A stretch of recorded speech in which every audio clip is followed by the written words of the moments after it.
essas eleições de 98, elas vão ser um momento decisivo para o Brasil dizer o que é melhor. A privatização ou a estatização.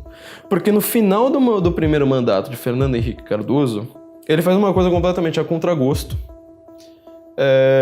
mas que tinha a ver com o seu pensamento ali agora, com seus novos amiguinhos Tony Blair e Bill Clinton, que era a privatização, sobretudo, do sistema telefônico. Telesp, Telerge, assim por diante. Esse sistema inteiro ele é privatizado, ali no começo de 98. O discurso do PT foi mais do que apocalíptico, quer dizer, ele acreditava que o pobre não teria mais telefone. O problema o pobre não tinha telefone. Era um discurso, era um não problema, uma coisa no qual o PT é hiper especialista até hoje.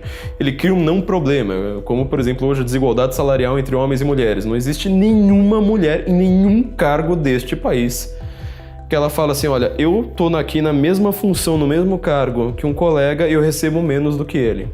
Nenhuma, não existe isso. A lei não permite isso. Mas ele tá lá falando o tempo todo disso. Naquela época ele fez a mesma coisa, ele criou um não problema. Ele falou assim, nossa, o pobre não vai ter telefone. Mas o pobre não tinha telefone.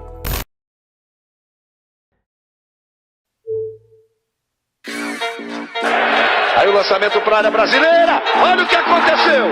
Olha o que aconteceu. Gol! Zidane! Vem aí novas medidas para combater o nosso vergonhoso déficit público, que cresce como uma bola de neve. Essa reforma da Previdência não pode ser delongada, pode demorar, porque ela ajuda a consolidação da economia brasileira. Depois de 4 anos de governo FHC, o Brasil estava pronto para entrar em recessão. O clima era de ansiedade. Apesar do sucesso do Plano Real, ainda havia medo de que a inflação voltasse. Ninguém sabe!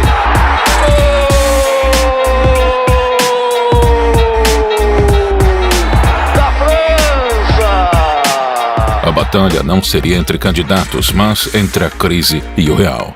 A população ia eleger o candidato que passasse credibilidade e capacidade de lidar com a recessão. No dia 4 de outubro de 1998, o Brasil decidiria mais uma vez entre os dois mesmos números da última eleição, o 13 de Lula ou o 45 de Fernando Henrique.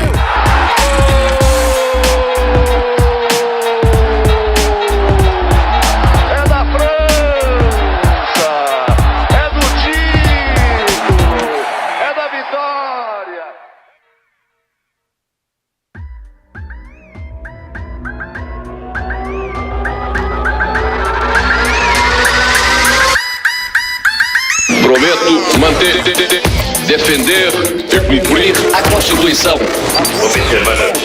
Promover o bem geral. E sustentar A integridade e a independência do Brasil.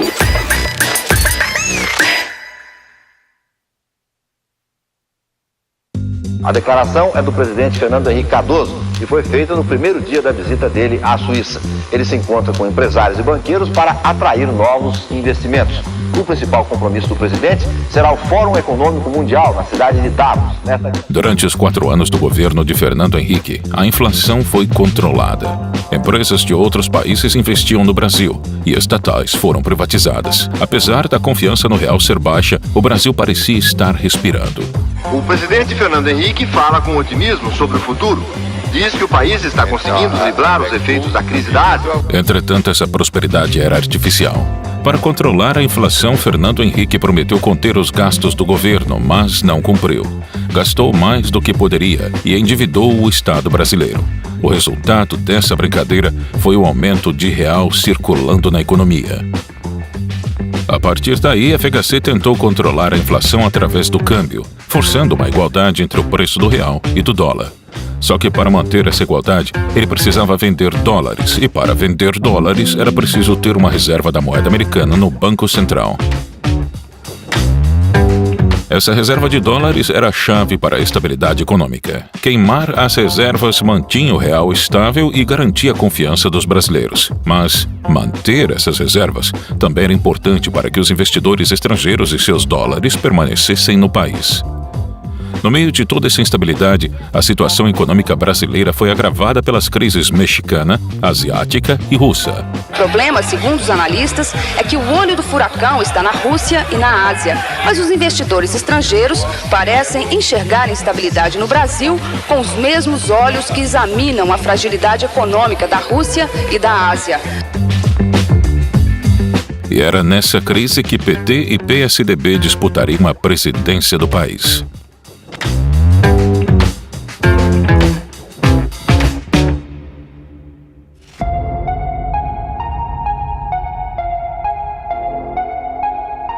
Você sabe que é possível crescer sem inflação. Está na hora de um governo corajoso, que faça a reforma agrária de verdade e que não aceite um brasileiro sequer com fome. O discurso de Lula era cansativo. Era a terceira eleição que o revolucionário socialista gritava as mesmas propostas: revolução agrícola e social e reforma trabalhista.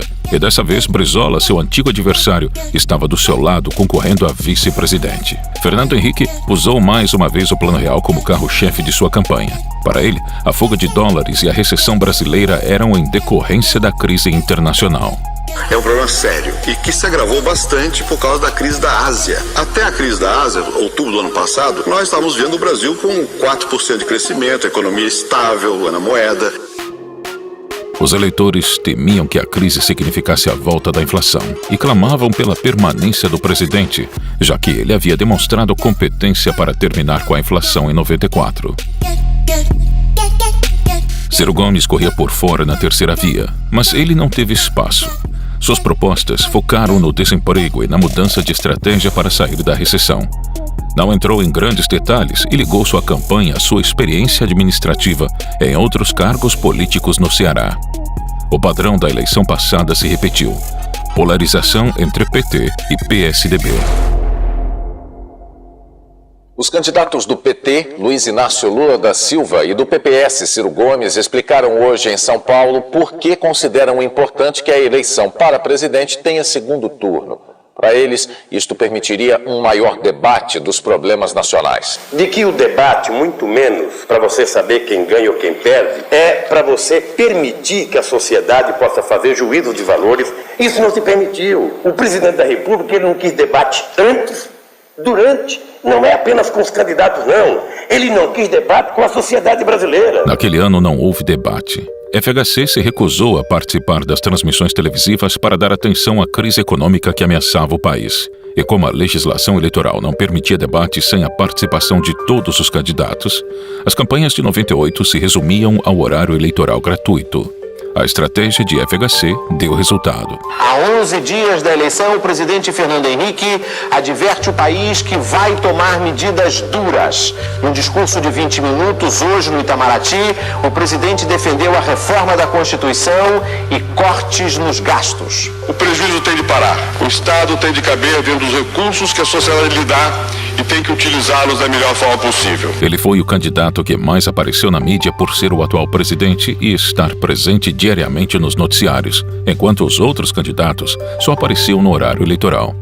Enquanto o governo tem 10, eu que sou o segundo tenho 1, o Ciro que é o terceiro não tem nada, o Enéas desapareceu.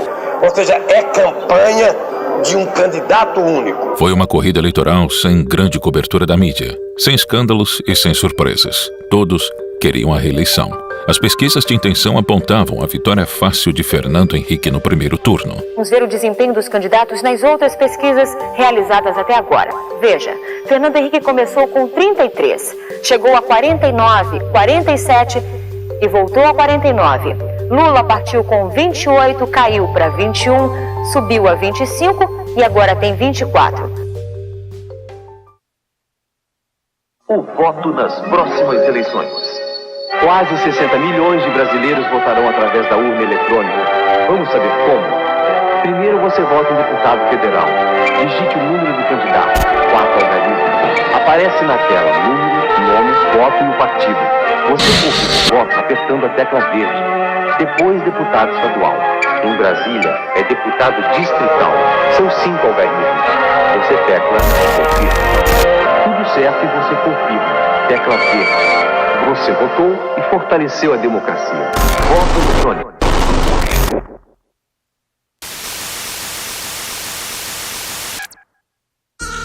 O eleitor que reelegeu Fernando Henrique com mais de 53% dos votos não apareceu para a posse. Ao pé da rampa do Congresso, o presidente e o vice são recebidos pelos presidentes do Senado, Antônio Carlos Magalhães, e da Câmara, Michel Temer. Fernando Henrique entra no plenário da Câmara sob aplausos. No dia da primeira eleição feita com urnas eletrônicas, o favoritismo se confirmou. O presidente Fernando Henrique se reelegeu no primeiro turno com 53% dos votos. Lula recebeu 31% e Ciro 10%. Observar as leis, promover o bem geral do povo brasileiro, sustentar a união, a integridade e a independência do Brasil. Duas condições foram fundamentais para a vitória de FHC: o sucesso do real e a fraqueza e a descredibilidade do seu principal oponente. Em janeiro de 99, FHC desistiu de igualar o real ao dólar e a moeda nacional foi radicalmente desvalorizada. O ministro da Fazenda passou o dia reunido com a equipe econômica. Numa entrevista ao Jornal Nacional, Pedro Malan disse que o nervosismo do mercado é exagerado, mas reconheceu que uma das medidas tomadas para proteger o real não deu certo. Em maio de 99, o PT iniciou uma campanha para derrubar a FHC. As tentativas de golpe aconteceram com 13 pedidos de impeachment ao Congresso. De crime de responsabilidade contra o presidente da República. O regimento autoriza o recurso ao plenário para que a Câmara delibere. Está iniciada a votação. O presidente da República não tem se limitado a paulinar a democracia, tem estuprado a O democracia. estelionato eleitoral de Fernando Henrique Cardoso. E quando o presidente da República ataca o Ministério Público, cometeu crime de responsabilidade, que coagiu o Ministério Público. É público e notório e dispensa provas. Anunciou o resultado. Votaram sim. 100 senhores parlamentares. Votaram não. 342 senhores parlamentares. O recurso foi rejeitado. Apesar disso, o pior ainda estava por vir.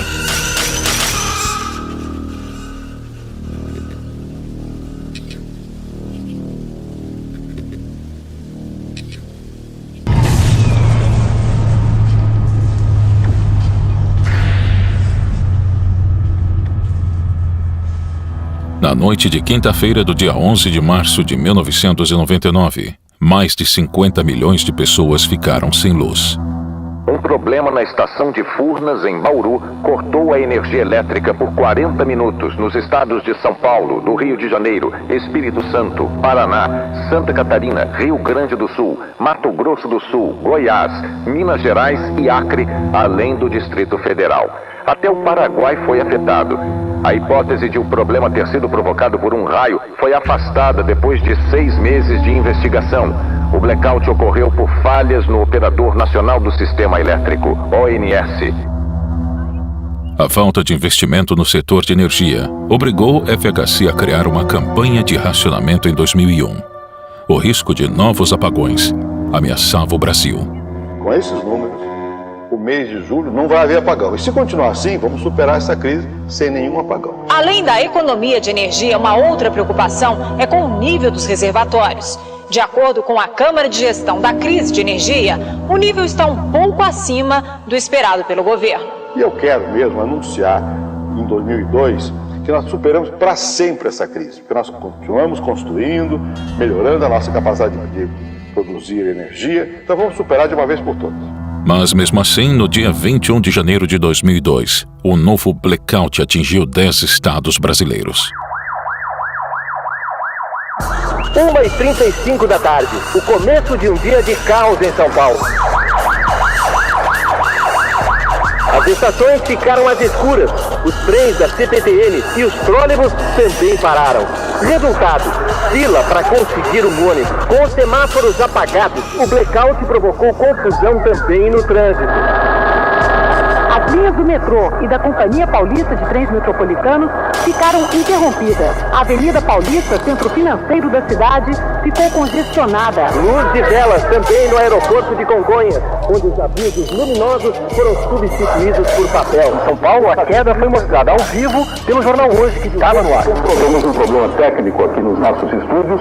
Em Vitória, Espírito Santo, a falta de sinais provocou acidentes num cruzamento. 3 pessoas ficaram feridas. Em Campo Grande, Mato Grosso do Sul, acidentes em vários cruzamentos.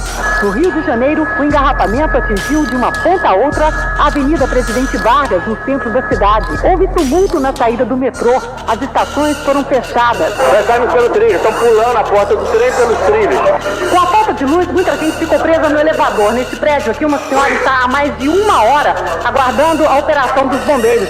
Segundo a direção da usina de Itaipu, o problema não foi na geração de energia, mas na transmissão. 13 das 18 turbinas pararam de produzir automaticamente.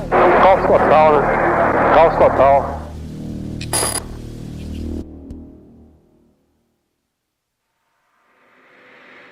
No segundo mandato de FHC, a recessão econômica se agravou com a crise mundial. O efeito dominó derruba os outros tigres, atinge o mundo inteiro. O real foi desvalorizado e a inflação ressurgiu, apesar de não alcançar os índices anteriores. O Brasil teve de recorrer ao FMI para conseguir empréstimos. Com a crise batendo na porta mais uma vez, a popularidade de Fernando Henrique diminuiu drasticamente e ele já não poderia concorrer novamente em 2002. FHC estava fora do jogo político. A esperança para 2002 tinha um novo nome.